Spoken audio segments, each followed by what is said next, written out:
नमस्कार दर्शकों, आजम खान की मुश्किलें बिल्कुल भी कम होती हुई दिखाई नहीं पड़ रही हैं क्योंकि बीते दिनों उनको जिस तरह से 2 साल की सजा दी गई रामपुर एमपी एमएलए कोर्ट के द्वारा, उसके बाद कई लोगों ने कहा कि यहाँ से आजम खान की जो राजनीति है उसके ऊपर पूरी तरीके से ब्रेक लगता हुआ या फुल स्टॉप लगता हुआ भी नजर आ सकता है। और इस बात को लेकर जब माहौल बना तो दिल्ली के जंतर मंतर पर तमाम कह सकते हैं लोग जमा हुए। उन्होंने आजम खान के पक्ष में ना सिर्फ नारेबाजी की, बल्कि उन्होंने तमाम बातों को सामने रखा कि बिला वजह के मुकदमों में, बिला वजह के मामलों में आजम खान को फंसाया गया है उनकी राजनीति को खत्म करने के लिए। और तमाम कह सकते लोग उस दिन जमा हुए जंतर मंतर पर और एक तरीके से आजम खान के समर्थन में दलीलें पेश करते हुए दिखाई पड़े। लेकिन अब बड़ा सवाल ये बन जाता है कि देखिए 2 साल की सजा दिए जाने के बाद समाजवादी पार्टी की तरफ से एक बार भी कोई बड़ी प्रतिक्रिया सामने नहीं आई।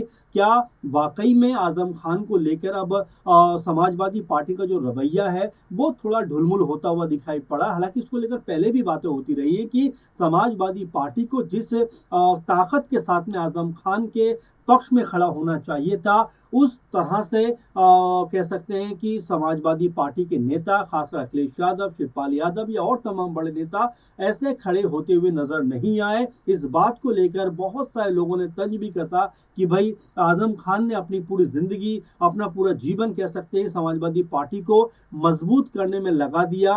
जब 90 के दशक में समाजवादी पार्टी स्टैब्लिश हुई थी, उस समय आजम खान पुरजोर तरीके से समाजवादी पार्टी को बढ़ाने का काम करते रहे। और ये भी देखने वाली बात है कि रामपुर सीट से लगातार 10 से 11 बार जो एमएलए हैं वो चुने गए और एमपी भी चुने गए। लेकिन उसके बावजूद भी रामपुर की जो सीट है, रामपुर का जो क्षेत्र है, उसमें आजम खान की जो पकड़ है वो काफी हद तक कमजोर होती हुई इसलिए भी नजर आई कि जब 2024 में मौलाना नदवी को चुनाव में उतारा गया, उस वक्त कहा जाता है कि आजम खान जरा भी इस पक्ष में नहीं थे कि मौलाना नदवी को यहां से उतारा जाए। लेकिन अखिलेश यादव ने, तमाम समाजवादी पार्टी ने आजम खान की बात नहीं सुनी और मौलाना नदवी को वहां से उतार दिया। हालांकि दूसरी बात है कि मौलाना नदवी जो है भारी मतों से यह चुनाव जीतते हुए दिखाई पड़े। अब ऐसे में यह भी कहा जा रहा है कि क्या ये रणनीति थी जिसके तहत आजम खान का जो कद है वो कमजोर करने का प्रयास किया गया? क्या रणनीति थी सपा की कि जिस तरह से आजम खान का प्रभाव रामपुर में दिखाई पड़ता है उसको थोड़ा कम किया जाए? इस तरह की तमाम बातें कह सकते हैं मीडिया के जरिए, सोशल मीडिया के जरिए उठती हुई दिखाई पड़ी। अब ऐसे में बड़ा सवाल ये बन जाता है कि जिस तरह से तमाम कह सकते हैं कि मुकदमे आजम खान के ऊपर लगे हुए हैं, दर्ज हैं, तमाम मामले चल रहे हैं, उसमें से एक मामले में 2 साल की सजा जैसे मैंने बताया हुई, जो 2019 का मामला है जिसमें उन्होंने एक विवादित बयान दे दिया था, उस बात को लेकर उनको ये 2 साल की सजा हुई है। लेकिन ऐसे में जो प्रतिक्रिया समाजवादी पार्टी की तरफ से आनी चाहिए थी वो प्रतिक्रिया दिखाई नहीं पड़ी। जब जंतर मंतर पर इतना बड़ा आंदोलन होता है तो आखिर समाजवादी पार्टी की तरफ से कोई बड़ा मूवमेंट इसके लिए क्यों नहीं चलाया गया? यहाँ तक कहा जाता रहा कि भाई आजम खान हमारे सबसे मजबूत नेताओं में से एक हैं और आजम खान ने भी कहा कि अखिलेश यादव उनकी औलाद की तरह है। जब इतना मजबूत रिश्ता है, इतना कह सकते हैं आपस में जब बेहतर तालमेल है, तो आखिर समाजवादी पार्टी की तरफ से आजम खान के लिए कोई बड़ी मुहिम क्यों नहीं चलाई गई? एक दफा विधानसभा के अंदर सीएम योगी ने भी ये बात कह दी थी कि खुद अखिलेश यादव चाहते हैं कि आजम खान जेल के अंदर रहें। ये अपने आप में बड़ा स्टेटमेंट था, लेकिन इसके बावजूद भी कोई बड़ी प्रतिक्रिया सपा की तरफ से सामने नहीं आती है। तो क्या अब ये मानकर चला जाए कि आजम खान जो है वो समाजवादी पार्टी के लिहाज से वो कल की बात हो गए हैं, अब उनको बहुत लंबे समय तक सपा लेकर चलने के मूड में नहीं है, इसीलिए कोई बहुत बड़ा हो हल्ला होता हुआ भी दिखाई नहीं पड़ रहा है? तो ये ऐसे सवाल है जो वाकई में उठते हुए दिखाई देने चाहिए, क्योंकि आजम खान ने अपनी एक पूरी उम्र कहीं ना कहीं समाजवादी पार्टी को समर्पित कर दी और बारंबार सरकार को बनाने में उनकी भूमिका रही है। वो पश्चिम उत्तर प्रदेश में, खासकर रामपुर में जिस तरह से उनका प्रभाव नजर आता है वो ये बताने के लिए काफी हो जाता है कि उत्तर प्रदेश में सबसे बड़े मुस्लिम चेहरे चेहरे के तौर पर किसी का नाम लिया जा सकता है तो वो आजम खान है। लेकिन अब क्या इतना बड़ा चेहरा, इतना बड़ा नाम क्या अब समाजवादी पार्टी के लिए कोई बहुत ज्यादा जरूरी नहीं रह गया है? क्या सपा के लिए अब आजम खान की जरूरत खत्म हो गई है? क्योंकि जिस तरह का माहौल सपा में बनता हुआ दिखाई पड़ता है, कोई बड़ी प्रतिक्रिया, कोई बड़े बयानबाजी जब नहीं होती है तो जाहिर बात है कि ऐसे सवाल उठ के सामने आएंगे। और जब लोग जंतर मंतर पर पहुंचते हैं और प्रदर्शन करते हैं तो आखिर सपा की तरफ से कोई बड़ा प्रदर्शन देखने को क्यों नहीं मिला? अभी भी प्रतीक यादव का जब निधन हुआ, अखिलेश यादव जी के भाई का, तो उसके बाद तुरंत आजम खान की पत्नी तंजीम फातिमा जी पहुंचती हैं, दिलासा देती हैं अखिलेश यादव को, और ये तस्वीरें सोशल मीडिया पर बहुत ज़्यादा वायरल होती हुई भी दिखाई पड़ी। चूंकि हम लगातार बात कर रहे हैं कि भाई पारिवारिक रिश्ते हैं, बहुत मजबूत तालमेल है, लेकिन उसके बावजूद भी आखिर आजम खान के पक्ष में कोई बड़ी मुहिम बनती हुई उत्तर प्रदेश में क्यों नजर नहीं आती?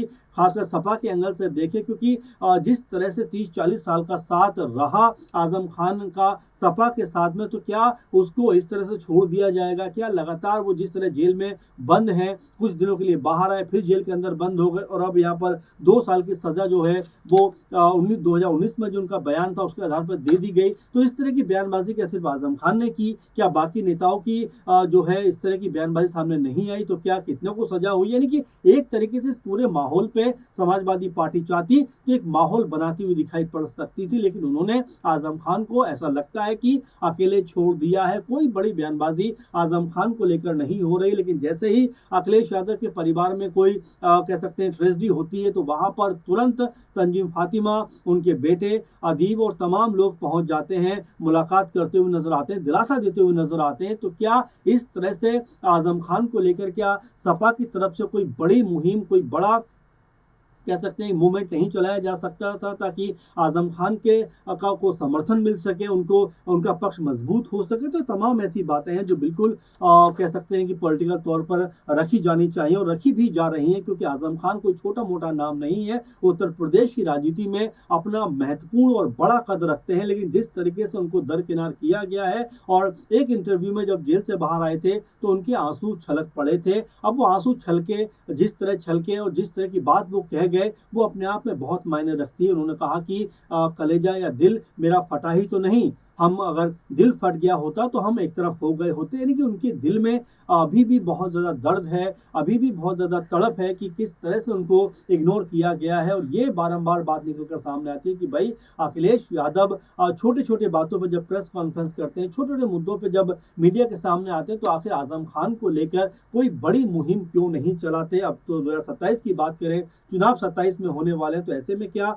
जो रामपुर की सीट है, जो लगातार आजम खान की मजबूत सीट रही है, तो क्या यहाँ से अब परिवार के किसी कह सकते हैं व्यक्ति को चुनाव में उतारा जा सकता है? क्या तंजीम फातिमा चुनाव में उतर सकती हैं? क्या सिद्रा अदीब जो आजम खान की बहू हैं, बड़े बेटे की पत्नी हैं अदीब की, क्या वो चुनाव में उतर सकती हैं? क्योंकि पहले भी ऐसा लगा था और पहले भी ऐसा माहौल बना था जब सिद्रा अदीब ने खुद सामने आकर कहा था कि अखिलेश यादव का समर्थन हमारे साथ में हमेशा से रहा है, हमें मजबूती प्रदान करता रहा है। तो कुल मिला जुलाकर जो आजम खान का परिवार है, उनका अभी भी लगाव जो है वो अखिलेश यादव की तरफ मजबूती के साथ में बना हुआ है, ताकत के साथ में बना हुआ है। लेकिन वहीं अगर हम अखिलेश यादव या समाजवादी पार्टी के पूरे कुनबे को देखें तो वो शिद्दत, वो कह सकते हैं जज्बा नजर नहीं आता जिसके तहत आजम खान को सलाखों से मुक्त कराने के लिए कोई बड़ी मुहिम चलाई जाती हो या उसके ऊपर बात की जाती हो। अब्दुल्ला आजम वो भी जेल के अंदर बंद है, आजम खान के बेटे, और वो पूर्व एमएलए रह चुके हैं। लेकिन जिस तरह से उनकी भी राजनीति को लेकर